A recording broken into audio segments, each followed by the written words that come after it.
Le second livre des Chroniques, chapitre 20. Après cela, les fils de Moab et les fils d'Ammon, et avec eux des Maonites, marchèrent contre Josaphat pour lui faire la guerre.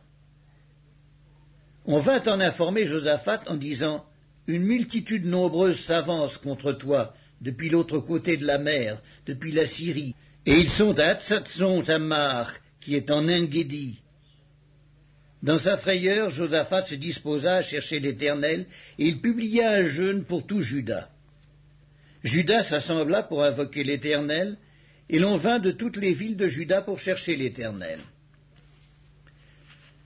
Josaphat se présenta au milieu de l'assemblée de Juda et de Jérusalem dans la maison de l'Éternel devant le nouveau parvis. Et il dit, « Éternel, Dieu de nos pères, n'es-tu pas Dieu dans les cieux, et n'est-ce pas toi qui domines sur tous les royaumes des nations? N'est-ce pas toi qui as en main la force et la puissance, et à qui nul ne peut résister? N'est-ce pas toi, ô notre Dieu, qui as chassé les habitants de ce pays devant ton peuple d'Israël, et qui l'as donné pour toujours à la postérité d'Abraham, qui t'aimait? Ils l'ont habité, et ils t'y ont bâti un sanctuaire pour ton nom, en disant, « S'il nous survient quelque calamité, l'épée, le jugement, la peste ou la famine, nous nous présenterons devant cette maison et devant toi, car ton nom est dans cette maison. Nous crierons à toi du sein de notre détresse, et tu exauceras, et tu sauveras. Maintenant, voici les fils d'Ammon et de Moab, et ceux de la montagne de Séhir, chez lesquels tu n'as pas permis à Israël d'entrer quand il venait du pays d'Égypte, car il s'est détourné d'eux et ne les a pas détruits. Les voici qui nous récompensent en venant nous chasser de ton héritage, dont tu nous as mis en possession. Ô notre Dieu, n'exerceras-tu pas tes jugements sur eux? Car nous sommes sans force devant cette multitude nombreuse qui s'avance contre nous, et nous ne savons que faire, mais nos yeux sont sur toi. » Tout Juda se tenait debout devant l'Éternel avec leurs petits-enfants, leurs femmes et leurs fils. Alors l'Esprit de l'Éternel saisit au milieu de l'assemblée Zachaziel, fils de Zacharie, fils de Benaja, fils de Jéhiel, fils de Mattania, lévite, d'entre les fils d'Asaph.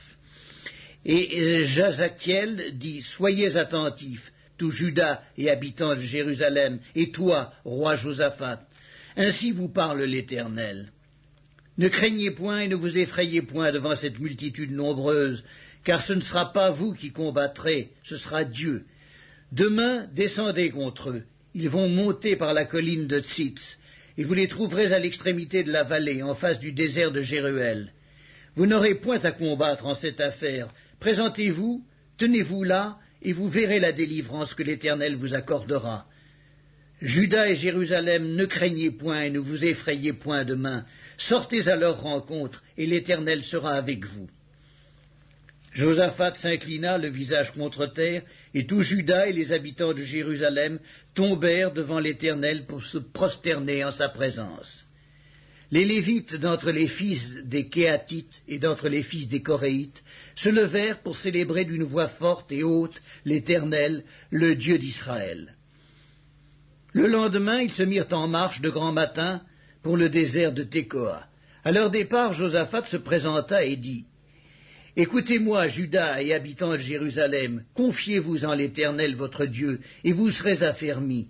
Confiez-vous en ses prophètes, et vous réussirez. » Puis, d'accord avec le peuple, il nomma des chantres qui, revêtus d'ornements sacrés et marchant devant l'armée, célébraient l'Éternel et disaient « Louez l'Éternel, car sa miséricorde dure à toujours. » Au moment où l'on commençait les chants et les louanges, l'Éternel plaça une embuscade contre les fils d'Ammon et de Moab et ceux de la montagne de Séhir qui étaient venus contre Juda. Et ils furent battus. Les fils d'Ammon et de Moab se jetèrent sur les habitants de la montagne de Séhir pour les dévouer par interdit et les exterminer. Et quand ils en eurent fini avec les habitants de Séhir, ils cédèrent les uns les autres à se détruire. Lorsque Juda fut arrivé sur la hauteur d'où l'on aperçoit le désert, ils regardèrent du côté de la multitude, et voici, c'étaient des cadavres étendus à terre, et personne n'avait échappé. Josaphat et son peuple allèrent prendre leurs dépouilles, ils trouvèrent parmi les cadavres d'abondantes richesses et des objets précieux, et ils en enlevèrent tant qu'ils ne purent tout emporter. Ils mirent 3 jours au pillage du butin, car il était considérable. Le 4e jour, ils s'assemblèrent dans la vallée de Béraka, où ils bénirent l'Éternel. C'est pourquoi ils appelèrent ce lieu vallée de Béraka, nom qui lui est resté jusqu'à ce jour.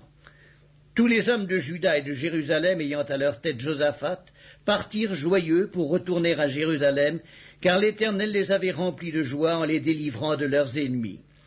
Ils entrèrent à Jérusalem et dans la maison de l'Éternel, au son des luttes et des harpes et des trompettes. La terreur de l'Éternel s'empara de tous les royaumes des autres pays, lorsqu'ils apprirent que l'Éternel avait combattu contre les ennemis d'Israël. Et le royaume de Josaphat fut tranquille, et son Dieu lui donna du repos de tous côtés. Josaphat régna sur Juda. Il avait 35 ans lorsqu'il devint roi, il régna 25 ans à Jérusalem. Sa mère s'appelait Azuba, fils de Shilki. Il marcha dans la voie de son père Asa et ne s'en détourna point, faisant ce qui est droit aux yeux de l'Éternel. Seulement les hauts lieux ne disparurent point, et le peuple n'avait point encore le cœur fermement attaché au Dieu de ses pères.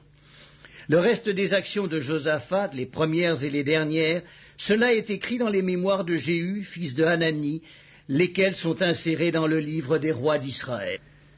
Après cela, Josaphat, roi de Juda, s'associa contre le roi d'Israël, Akazia, dont la conduite était impie. Il s'associa avec lui pour construire des navires destinés à aller à Tarsis, et ils firent les navires à Etzjon-Guéber. Alors Eliezer, fils de Dodava, de Maresca, prophétisa contre Josaphat et dit « Parce que tu t'es associé avec Akazia, l'Éternel détruira ton œuvre. » Et les navires furent brisés et ne purent aller à Tarsis.